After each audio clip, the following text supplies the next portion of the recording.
Hello vloguum, welcome to the log cabin. It's Wednesday, I'm Kevin, and we're going to be talking a bit about comedy today. There are lost elements of comedy from when I was younger, and you don't see it anymore, and I want to talk a little bit about some of those.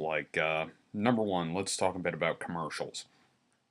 And I'm not talking about commercial parody, but referencing commercials and sketches like it's a punchline. There were a lot of jokes in the 70s and 80s about "I can't believe I ate the whole thing," which was a Alka-Seltzer commercial, and I'm sure nobody under a certain age remembers that. Kids today don't get it, and "Where's the beef" from the 80s, nobody gets that anymore.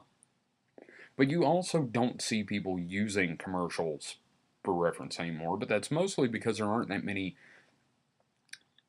unintentional slogans like that floating around on television anymore. Also, television's continued lessened impact on our lives thanks to this internet that I'm on.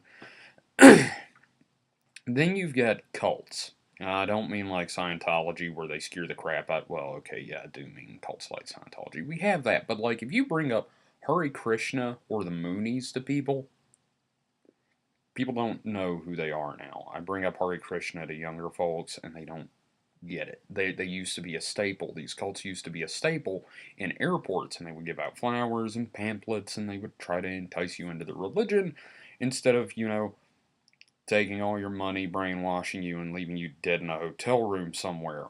So that's, the less offensive cults. Not that the Moonies weren't, the Sun Young Moon and all that. That was a bad cult, but you could kind of make fun of them a little more. Scientology has lawyers, so there you go.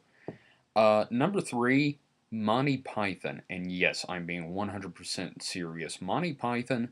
The reason that people of a certain age are so attached to Monty Python, it's not because we grew up during it, but they were showing it on MTV, Comedy Central, and VH1, and all these other channels all the freaking time. I grew up watching Monty Python, and it really affected my sense of humor.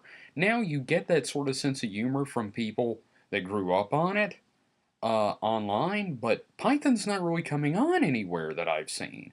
Kids aren't growing up with it, and I've met kids that are quite frankly baffled by it.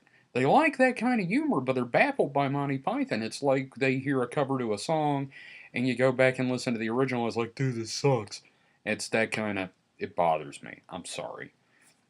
Number four are the big three networks talking heads. And if you're from a certain time period before you got cable, you had like four channels. You had like ABC, NBC, CBS, and probably some local affiliate.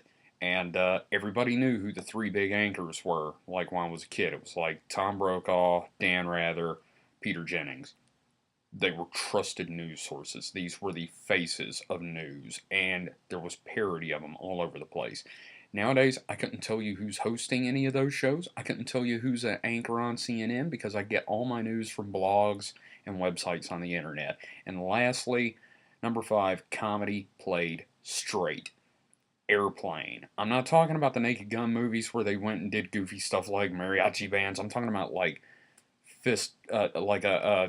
anything about the Kentucky Fried Theater, really, like the Kentucky Fried Movie or Airplane. Those movies were played straight. Anyway, that's it for me. That's some of the stuff I think's missing comedy. Comment below. I'll see you next time. Bye.